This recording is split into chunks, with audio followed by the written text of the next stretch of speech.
বউ বাচ্চার সংসার করতে করতে 3 ফুট বিদেশ পাঠাইতে পাঠাইতে হালাল হারামের আর কোনো বাজ বিচার নেই।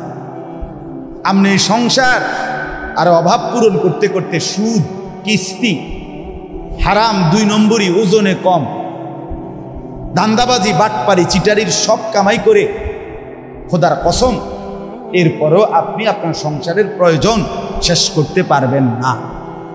আপনি যেদিন মরবেন সেদিনও ওই সংসারে অনেক কিছু বাকি থেকে যাবে যেগুলো এখনো কিনা হয় নাই। কথা বোঝেন নাই? আমি প্রায়ই বলি, আমি একবার এক ভদ্রলোকের বাড়িতে গেছি, ওনারে ফু দিতাম, ওনার ডেঙ্গু জ্বর হয়েছিল। উনি আমারে খুব আবদার করছিল ওনার বাড়িটাতে গিয়ে ওনার একটা ফু দিয়ে আইতাম। 4 কোটি টাকা খরচ করে উনি দোতলা একটা বিল্ডিং করছে, অত্যাধুনিক বাড়ি, কিন্তু ওনার বাড়িতে ঢুইকা দোতলায় উঠা ওনারে ফু দিতাম। গিয়ে দেখি, বাথরুমে গেছিলাম, দেখি যে দরজার সিটকারির মধ্যে যে সিটকারিটা লাগায়, যেটার মধ্যে এই বল্টুটা নাই, যেটা আমরা লাগাইবো আর কি, সিটকারিটা ছোট্ট একটা বল্টু আছে না, এটার মধ্যে লাগায়, এইটা নাই আর কি। আমি এটা দরজাটা কি এর মধ্যে লাগাইতাম, আমি বইতাম কেমনে যদি এরপরে কেউ ধাক্কা দেয় দরজাটা। কথা বুঝেন নাই? আচ্ছা, এই টেনশনে আপনি বইতেন পারবেন এটার ভিতরে? যদি কেউ ঠেলা মারে কি অবস্থা হবে আমার?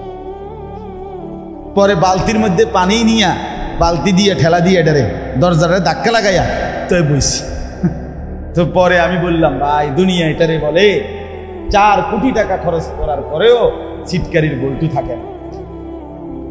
দুনিয়া থেকেই যায়, দুনিয়া বাকি থাকে, দুনিয়া শেষ হয়। দুনিয়া এক রাক্ষস, এই রাক্ষস তৃপ্ত হয় না। একজন প্রবাসী, একজন বিদেশি বলতে পারবে না, আপনি জিজ্ঞাসা করেন, সে তার পরিবারকে শেষ পর্যন্ত খুশি করতে পারছে? মানে একজন রাক্ষস, অতৃপ্ত। এইবারও তো আমি সৌদি আরব হজের সময় কত প্রবাসী দেখলাম, বিভিন্ন প্রবাসীদের কাছে গিয়ে গিয়ে বয়ান করছে, ওদের রোমে রোমে। এমনও প্রবাসী দেখছি বলছিল যে আমি 8 বছরের ভিতরে কোনোদিন নিজের সুখ বলতে কি জানি না, বউ বাচ্চার প্রয়োজন, সংসারের জন্য সব দিয়ে দিছি। এক ছেলে বলছে কোজের আমি এই 8 বছরের ভিতরে কোনোদিন একজন ভালো ডাক্তার দেখাইনি, কোনোদিন দেখাইনি। কারণ ওইখানে ওষুধ পুরা প্যাকেট, পুরা কিনতে হয়, বক্স কিনতে হয়। ওষুধ যদি ডাক্তার দেখাইয়া ওষুধ লইতে 15-20 হাজার টাকা যাইব আমার, আমি বাইর টাকা পাঠাবো কেন? টাকা তো আমার কম, সামান্য। কয় তাহলে পরিবারের প্রয়োজন পূরণ করতে গিয়ে সামান্য ব্যথা বেদনার 1-2টা ট্যাবলেট খাইয়া পড়ে থাকি, কিন্তু ভালো কোনো ডাক্তারও দেখাই না। কিন্তু কাউরে, সে নিজে কাউরে খুশি করতে পারি না, সবাই অতৃপ্ত। দুনিয়া তৃপ্ত হওয়ার জায়গায়, সেখানে আপনি তৃপ্ত করবেন কিভাবে? যেখানে খোদ আল্লাহ তাআলা বলছেন একমাত্র তৃপ্ত বান্দা তৃপ্ত হবে একমাত্র জান্নাতে। ওয়ালাকুম ফিহা মা তাশতাহি আনফুসুকুম ওয়ালাকুম ফিহা মা তাদউন। আল্লাহ বলে জান্নাতেই একমাত্র বান্দা তুমি যা চাইবে তাই দেবে, এবং যা দাবি করবে তাও মিলবে।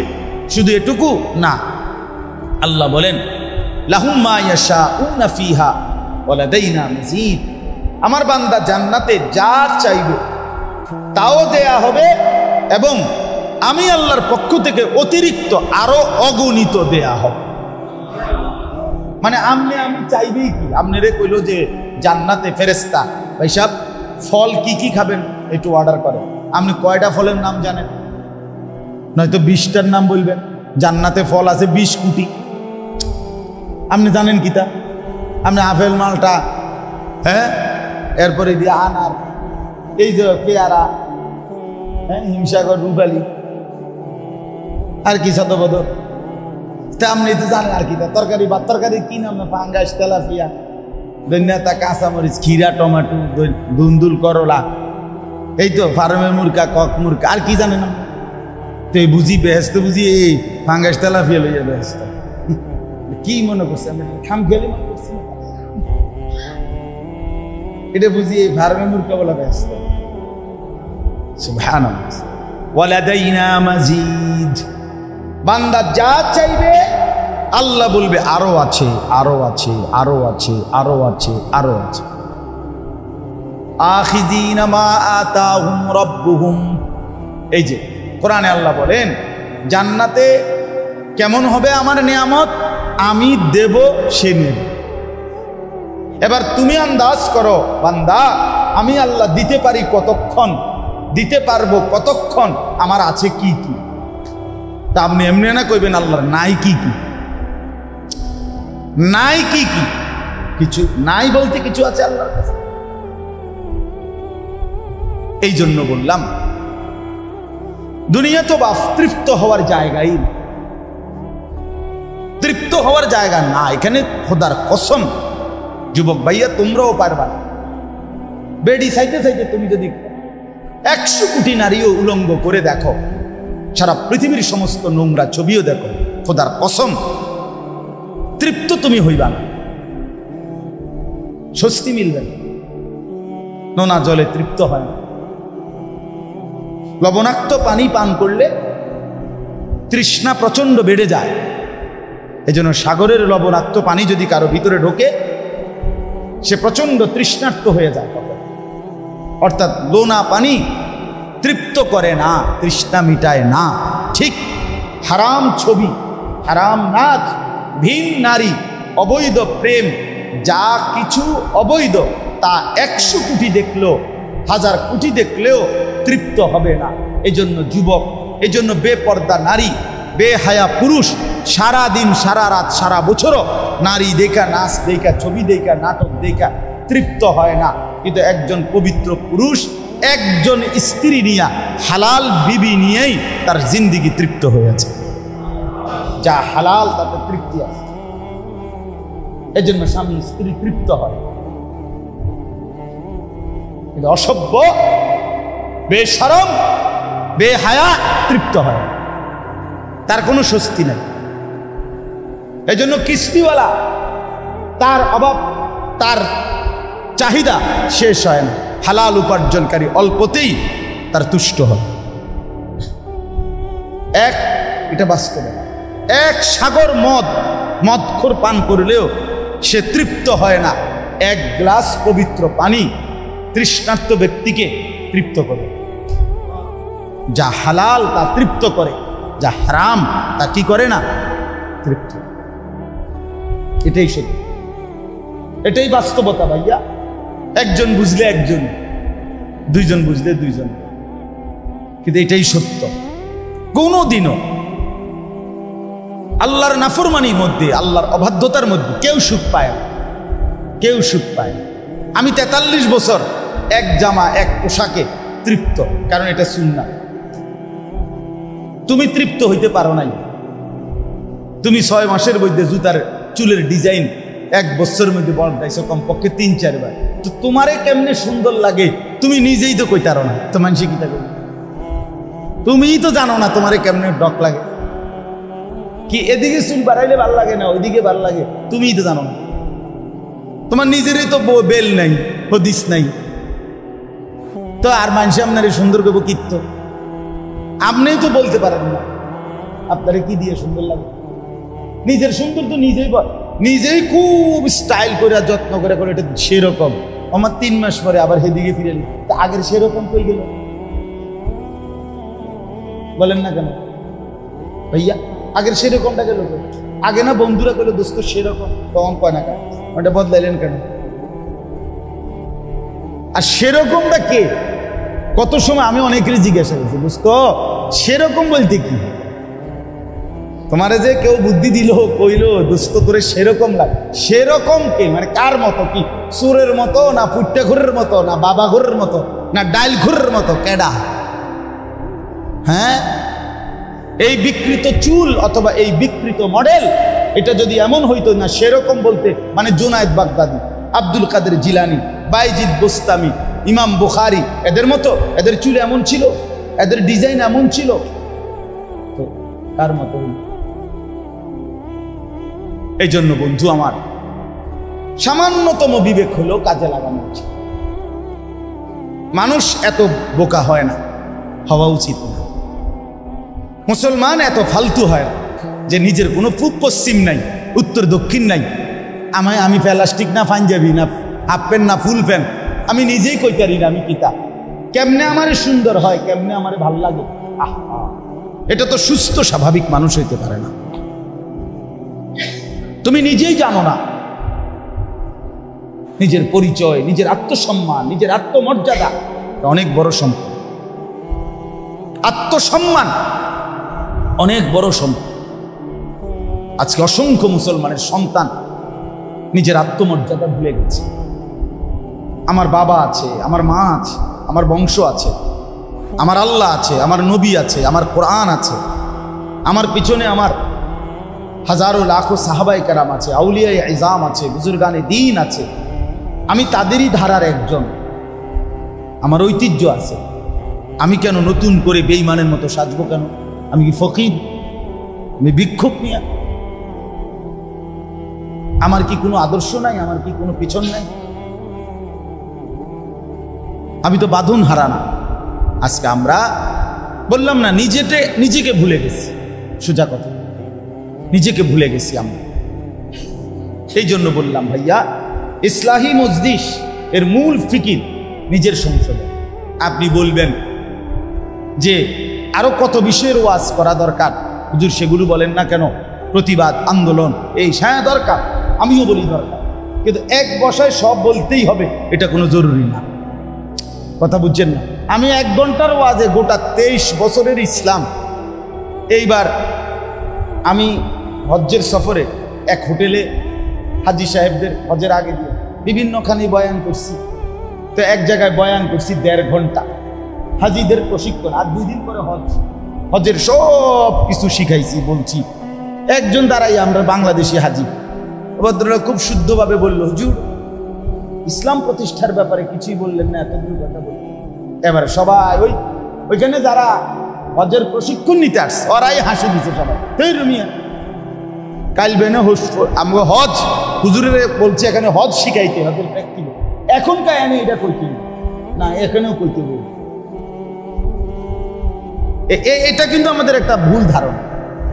মানে এক বসাতে আপনার পুরো 23 বছরের ইসলাম যত কিছু সব কইয়ালাই তৈরি, এটা কি সম্ভব? আসলে এটা সম্ভব? আসলে আপনি কি মনে করেন সম্ভব?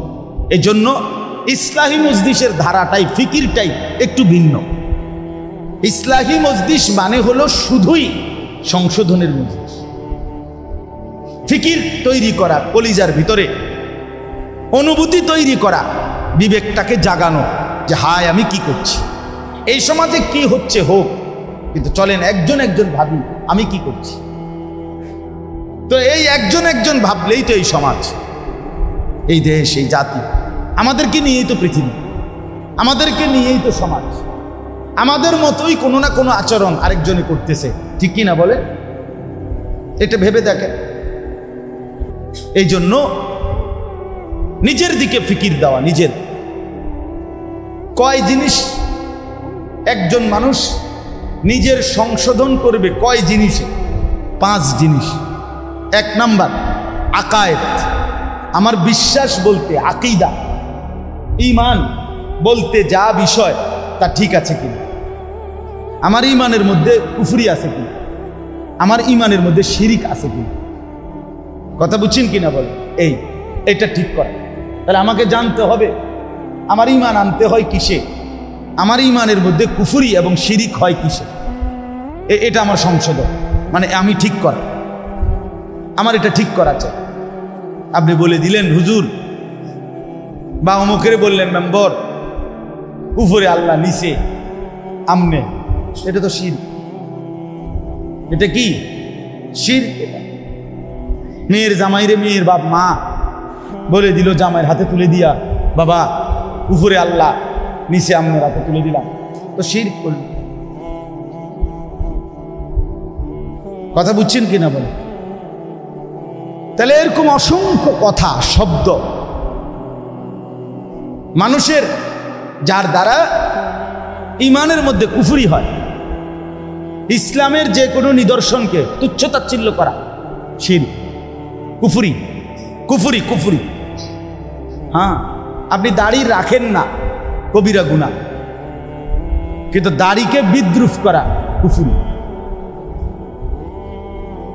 আপনি টুপি পরেন না, সেটা এক বিষয়, টুপিকে বিদ্রুপ করা কুফরি, আপনি বেঈমান। ইস্তেহজা, এটার হুকুম আলাদা, এটা কুফরি। হ্যাঁ হুজুর, কিতা ঘটনা কিতা, দাড়ির মধ্যে কি ইসলাম লটকাই আছেন? হ্যাঁ, সব কথায় দাড়ি লইয়া বাস, কি বললেন এটা? এই টিটকারিটা মারলেন কেন?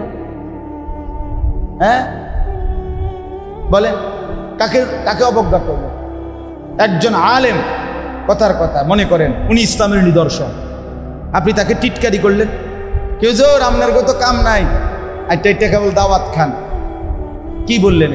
এটা যদি অপমান তুচ্ছতাচ্ছিল্য করে বিশ্বাস নিয়ে বুঝ নিয়ে করেন, এটা অনেক বড় অন্যায়, অনেক বড় অন্যায়। এই জন্য বললাম, একজন মানুষের সংশোধন এক নম্বরে তার ঈমান, যেন আমার ঈমান কুফরি এবং শিরিক দ্বারা কি না হয়, মিশ্রিত না। 2 নম্বর, একজন মানুষের সংশোধন ইবাদত, আমার যতগুলো আমল করতে হয়, নামাজ, রোজা, হজ, যাকাত, কোরবানি, তেলাওয়াত, জিকির, হ্যাঁ, এই সব আমল যেগুলো আমার আমল, এই আমল যেগুলো আমাকে করতে হয়, এই আমলগুলোর মধ্যে 1 নম্বরে বিশুদ্ধ হচ্ছে কিনা, 2 নম্বরে আল্লাহর জন্য হচ্ছে কিনা, 3 নম্বরে বিদআত, কুসংস্কার, কুপ্রথা, সামাজিক রসম রেওয়াজ এটার সাথে মিশ্রিত কিনা, এগুলোর থেকে মুক্ত রেখে বিশুদ্ধ আমল, এটাও আমার সংশোধনের একটা বিষয়। এটাও ঠিক করতে হবে, এটাও ঠিক করতে হবে। আপনি নামাজ তো পড়েন, ঠিক আছে, মাশাআল্লাহ 5 ওয়াক্ত, কিন্তু আপনার যে তাব্বাতিয়া দাও অশুদ্ধ, আত্তাহিয়াতু অশুদ্ধ, শব্দটা তো হলো সুবহানাল্লাহ, আপনি বললেন সুবহানাল্লাহ সুবহানাল্লাহ সুবহানাল্লাহ, লিখিতা কইলেন, আপনি বললেন আলহামদুলিল্লাহ আলহামদুলিল্লাহ, কি করলেন? তামাশা করলেন। অনেক মানুষ দেখেন, মাঝবয়সী মুরব্বীদেরকে দেখেন 100 দানার তসবিহ পড়ে দে, মানে মেশিনে মনে হয় জাপানি মেশিন, 20 রাকাত তারাবি পড়ে, আল্লাহু আকবার, ডাইরেক্ট ইনটেক মেশিন লাগাই দিছে, উঠে আর নামে, উঠে আর নামে, উড়াই এলাইছে, সোজা কথা উড়াই এলাইছে। বাহ, মুসল্লি 20 রাকাত তারাবি 13 পাইল, কি পড়লেন এটা? তাহলে যার সূরা কেরাত অশুদ্ধ, আত্তাহিয়াতু দোয়ায়ে কুনুত দুরূদ শরীফ অশুদ্ধ, রুকুর তাসবিহ সাজদার তাসবিহ অশুদ্ধ, সামিআল্লাহু লিমান হামিদা রব্বানা লাকাল হামদ এগুলো অশুদ্ধ, কসম আল্লাহ তার নামাজ হয় না, হয় না, হয় না, দৈন্তান্নয় কান্না, হয় না, নামাজ হয়। নামাজ ভঙ্গের কারণ 19টি, যে কোনো নুরানি মাদ্রাসার বাচ্চারে আপনি জিগাইলে পারেন। 1 নম্বর, এর মধ্যে 19টার 1 নম্বর কারণ হলো নামাজে অশুদ্ধ। তো আপনি কি বললেন? আউযুবিল্লাহ, কুল্লু নাফসিন যায়িকাতুল মউত, এটা কুল্লু নাফসিন, এটা কুল্লু নাফসিন। আপনি দেখবেন ওই জানাজার নামাজে যে ভদ্রলোক খাড়াইয়া 1 মিনিট বক্তব্য দিছে, আপনি এটা শুনি, আমি সব সময় শুনি, আমি তখনই বুঝি চান্দু আপনার নামাজ কিতাব বুঝে লাইছি। এলাকার মাতবরি আর নামাজ এক কথা না। আপনি যে কুল্লু নাফসিন কইছেন, জায়গা টের পাইছি, আত্মাইয়ে তুই এই দশা, আপনার তাব্বাতিয়াদের অবস্থা কি টের পাই লাইছি, আপনার নমাজের এই দশা। আপনি যেহেতু এই কুল্লু নাফসিন যায়িকাতুল মউত এটা কইতারেন না, তার আপনি বাকিটি যে কইতে পারেন না, এটা তো বুঝাই যায়, এটা না বুঝার কিছু আছে ভাইয়া? অশুদ্ধ। ফরজ গোসল, যখন স্বপ্ন দোষ হয়, বীর্যপাত হয়, গোসল ফরজ হয়, তো এই ফরজ গোসল অবস্থায় নাকের নরম জায়গায়, এই যে নাক ভাঙ্গে যেটুকু, এটুকু পর্যন্ত নাকের নরম জায়গায় পানি পৌঁছানো ফরজ। পানি পৌঁছানো, অজুর মধ্যে নাকে পানি দেওয়া সুন্নত, কিন্তু ফরজ গোসলের সময় নাকে পানি পৌঁছানো নরম জায়গা পর্যন্ত কি ফরজ। তো ফরজ আদায় না হলে গোসল আদায় হবে না। এই জন্য অসংখ্য মুসলমান এখন এইখানে বলেন, এইখানে দাঁড়াইয়া এই স্কুল পড়ুয়া কলেজ পড়ুয়া ভাইয়া অথবা সাধারণ শিক্ষিত মুসলমান আপনারা বলেন, আমরা এখন একজন একজন করে দাঁড় করাইয়া বলি, আপনি দেখান এখানে আইনা যে নাকের নরম জায়গায় এখানে পানি কিভাবে ফরজ গোসলের সময় পৌঁছাইতে হয়। অসংখ্য ভাইয়া জানেন না। অতএব আপনার ফরজ গোসল আদায় যদি না হয়, নাকের নরম জায়গায় পানি না পৌঁছে, কসম খোদার আপনারা যদি বঙ্গোপসাগরের মাঝখানে নিয়ে চুবানি দেয়, তাইলেও আপনার গোসল ফরজ আদায় হলো না। বিনিময় এক ওয়াক্ত নামাজ, একটা সেজদা, শুক্রবারের জুম্মা অথবা কারো জানাজা, কিচ্ছু আপনার কবুল হয় নাই, গ্রহণযোগ্য হয় নাই। তা আপনি কি এটারে খামখেয়ালি মনে করছেন? কথা বলেন না কেন? ইসলাম আপনি খামখেয়ালি মনে করছেন? আপনি মাঝ বয়সী কিছু মানুষ আছে দেখবেন, মাঝ বয়সী কিংবা মুরব্বী বললে হ্যাঁ গপ মারে, আরে রাখো চাই, আল্লাহ ভরসা, মাইতেছে আল্লাহ ভরসা। হুজুররা এরকম কইতে লাগলে সবে কয়, মাইক পাইলে কে না কয় কাকা মস্কারি করেন, হ্যাঁ ফাজলামি করেন, আপনার লগে হুজুররা তামসা করে। হাসরের মাঠ আপনার এই চিকন কথা দিয়ে হইব না, তামাশা করলে হবে এটা হাসরের মাঠ। আল্লাহ ভরসা। তার মানে কি? একজন বলেন, আপনারা বলেন, একজন ভাই আমারে বলেন, আপনারা শুনছেন কখনো যে আল্লাহ বলছিনি যে বান্দা তুমি ভুল করতে থাকো আমি ভরসা, এটা বলছে আল্লাহ? তো আপনি কেমনি করেন আল্লাহ ভরসা বলেন? নবী সাল্লাল্লাহু আলাইহি সাল্লাম বলছি কিনা যে উম্মত তুমি ভুল করতে থাকো আমি ভরসা, আমি সুপারিশ করে ব্যস্ত দেব, তুমি গুনাহ করতে থাকো অনবরত মৃত্যু পর্যন্ত, তুমি ভুল করতে থাকো অনবরত, এটা রাসূলুল্লাহ সাল্লাল্লাহু আলাইহি সাল্লাম বলছে। তো তাহলে আপনি কেমনে ভরসা করলেন? কে আপনার শিখাইলো এটা বলেন? হ্যাঁ, এই জন্য চাচাদেরকেও বলি, বাবাদেরকেও বলি, বাপ আপনি ব্যবসা করেন, চাকরি করেন, এই সমস্ত কথা বললে হবে না। ছোটবেলায় পড়ি নাই, বাপে শিখাই নাই, মক্তবে গুরুত্ব দেয় নাই, অথবা আমরা সাধারণ মানুষ, আমরা জেনারেল শিক্ষিত, আমরা দোয়ানদার, ব্যবসা সার কিবার কি করি, বাবুরে এত টান খুয়াইলে আমরা হইতো না। কসম খোদার এগুলো বলিয়া কবরে আপনি বাপ পাবেন না, টাঙ্গাইয়া ফিটবো আমি কইলাম, না ফিটলে আমারে কইলাম, আমার নম্বর রাখতে মনে রাখ। আমি শক্ত মানুষ, খামখেয়ালি ইসলাম নিয়া দিন নিয়া খামখেয়ালি ফাজলামি করবেন না, এটা তামাশা না, এটা বাজার সদাই না, এটা খাট পালং আর সোফা ফার্নিচার না, এটা আখেরাত। ভুল হলে আর শুধরানো যাবে না, দুনিয়া শুধরানো যায়। আগের বাজারে মাছ ফাঁসা পড়লো, পরের বাজারে ঠিক মতো কিনা যায়, মোটামুটি বোঝা যায় যে তে আমার 2 নম্বরই মাছ দিছে, তার হাতারে গিলে তার কাছে যাইতাম। আমাদের দেশে এটা কয়ও লাকসামের দিকে, কোন বেটায় মাছ কিনছে, কিনা বাড়িতে আইনা বউ কাছে দিছে, আর বউ ধমকাইয়া একটা মাছও ভালো পড়ছে না, কি মাছ কিনলা তুমি? এমন বেচারাও বুঝছে যে মাছটি সবটি পচা, চুপ করে রয়েছে। বউয়ে অনেকক্ষণ দমকা দমকি চেতাচেতি করে বউয়ে এবার বলতেছে, দেখছো নিতে বেটা একটা কথা কয়নি, মানে এমনি তো আনছে আনছে ফসা মাছটি, তাও একটা কথাও তো কয় না। এরপরে এই লোকটা হলো যাক, তারে তো চিনলাম, মাছে না পচা পড়ছে তারে তো কি, তাতে তো আর কোনোদিন কিনিতাম না। তাহলে দুনিয়া না কি করা যায় বাপ, সংশোধন করা যায়, শুধরানো যায়। কবরে বলেন,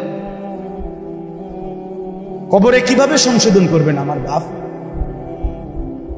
যদি গিয়ে দেখেন ওযু হয় নাই, যদি হিসাবে গিয়ে দেখেন নামাজ হয় নাই, তখন বাবা কি করবেন? এখন ধরাই দিলে তো আপনার লাভ আছে।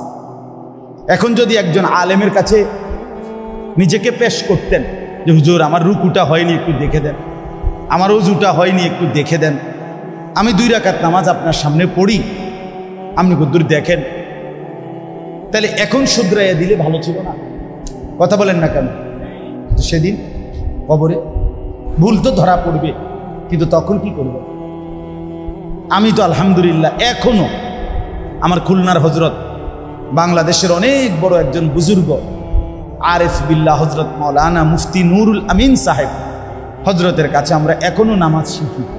এই গত বছরও আমি রাত 1:30 বাজে আমার বাসায় হজরত মেহমান ছিলেন, হজরতের সামনে আবার একাকী নামাজ দেখাইছি, হজরত রুকু হয় কিনা, সেজদা হয় কিনা আপনি দেখে দেন। এইবারও হজরত আমার সেজদা এবং রুকুর মধ্যে একটু ত্রুটি ঠিক করে বলছে, মনে হয় এইভাবে আজ থেকে প্রায় 5-7 বছর আগে আমার শায়েখ আল্লামা মুফতি মুশতাকুর নবী কাসেম হুজুর আমারে বলছে, মাওলানা কয়েকজন আলেম রেডি করেন, খুলনা যাব। তা আমি প্রায় 30 জনের মতো আলেম আমরা 3 দিনের জন্য যাব হুজুরের সাথে, মুশতাকুর নবী সাহেব হুজুরের সাথে ঠিক করছি। তো যাওয়ার আগে হুজুরকে আমি বললাম, হুজুর কেন যাবেন ওইখানে, খুলনা যাবেন কেন ওই হুজুরের কাছে? এই প্রথম যখন যাই, হুজুর বলছে, মাওলানা শুধুই কেবল সুন্নত মোতাবেক ওযু এবং নামাজ শেখানো।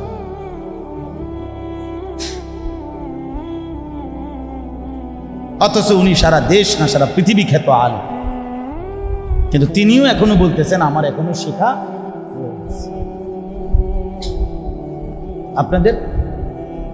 আপনাদের হালাত, আপনারা তো নিজেকে প্রথম কাতারে বসা, আজকে 30 বছর ধরে চাচা পয়লা কাতারে নামাজ পড়ো। ইমাম সাহেবের ফজর মাগরিব এশা 3 ওয়াক্ত নামাজের সূরা কেরাত উনি শুনতেছে আজকে 20টা বছর। উনি বোঝে যে ইমাম সাহেবের পড়া যেরকম আমার পড়াটা এমন না, আমার সূরা কেরাত শুদ্ধ না, এটা উনি বুঝার পরও শিখার, সংশোধন করার, ন্যূনতম 10টা সূরা ঠিক করার মতো সময়, সুযোগ, মানসিকতা ওনার মধ্যে নাই। ওনার টার্গেট একটাই, মেন ওনার অফিসটাই হলো সাদওয়ান, গিয়েই সাদওয়ান, গিয়েই বন বিড়ি, সাদ আর গপ আর গিবত আর 14 গোষ্ঠীর বদনাম, গ্রাম এলাকা ইউনিয়ন জেলা উপজেলা শেষ কইরা বুদ্ধি দিতে দিতে ইউরোপ আমেরিকারে পর্যন্ত বুদ্ধি দেয়। একেবারে শেখ হাসিনা খালেদা ইথা আর বেড়া এবারতে বুদ্ধি লয় বাইডেন ডাইরেক্ট, ডোনাল্ড ট্রাম্প ওনার বুদ্ধিতে বুঝায়, এই সাসা যে বেড়া সাধুয়ানে বই বুদ্ধি দেয়। আপনি দেখেন, আমি তো সবসময় বলি গোটা বিশ্বের সর্বশ্রেষ্ঠ বুদ্ধিজীবী কোথায় থাকে? জাদুঘর। এক কথায় উত্তর, পৃথিবীর সর্বশ্রেষ্ঠ বুদ্ধিমান বুদ্ধিজীবীরা বসবাস করে কোথায়? একদিকে বিড়ি আরেকদিকে বুদ্ধি, 2 জিনিস অনবরত চলছে, বিড়ি আর বুদ্ধি। বিড়ি খাইতেছে আর বুদ্ধি দিতেছে। কি কয়, কারে কয়, কিত্ত কয়, কেন কয়, কে শুনে? শুধু শুধু শুধু শুধু শুধু শুধু শুধু ফালতু। ওফ, হায়াতের এই সুন্দর সময়টা শেষ করে 40 বছর পরের 50 বছরের এই সুন্দর হায়াত বরবাদ করে। অথচ এই হায়াত আর আসবে, এই জিন্দিগি আর আসবে না। বলেন 16ই জুলাই 2024 রোজ মঙ্গলবার পৃথিবীতে আর কোনোদিন আসবে? আগামী বছর 16ই জুলাই হবে, সেটা 24 না 25। আগামী সপ্তাহে মঙ্গলবার আসবে, কিন্তু সেটা 16 তারিখ না, আর কোনো দিন আসবে, কোনো রাত আর ফিরে না। আমার বাপ, মনে রাখবে, জিন্দিগি ওয়ান ওয়ে, শুধু সামনের দিকেই যেতে হয়, আর কোনো দিন পেছন ফেরা যায় না। রাস্তার মধ্যে যেটা ওয়ান ওয়ে, সেটা দিয়েও সামনের দিকে যাইতে হয়, তবে রাস্তার ওয়ান ওয়ের মধ্যে একটা সুযোগ আছে, পেছনে ফিরবার জন্য ইউটার্ন নেওয়া যায়। কিছু দূর গেলে আবার কি আছে? ইউটার্ন আছে, ইউটার্ন দিয়ে পিছনে আসা যায়, কিন্তু খোদার কসম হায়াতের কোনো ইউটার্ন নেই। আচ্ছা বাপ, আজকের দুপুরে ফিরতে পারবেন? আজকের আসরের ওয়াক্তে আপনি বিকাল টাইমটার কাছে আরেকবার ফেরত যাইতে পারবেন? আজকেরটা আর রব্বানা আখরিজনা না'মাল সালিহান গায়রাল্লাযী কুন্না না'মাল। রব্বুল আলামিন বলেন, আমের ফজল কারাম, রব্বুল আলামিনের অপরিসীম ইহসান, মেহেরবানি, দয়া।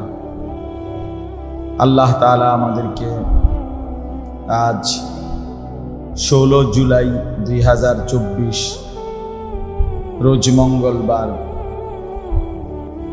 ফেনী জেলা পশ্চিম দেবীপুর জামে মসজিদ আল ইসলাহ পাঠাগার এর উদ্যোগে আজকের এই মোতাবাররাক ইসলাহি মজলিসে আল্লাহ তাআলাই আমাদেরকে আসবার বসবার আল্লাহর জন্যই জমা হওয়ার তৌফিক দান করেছেন।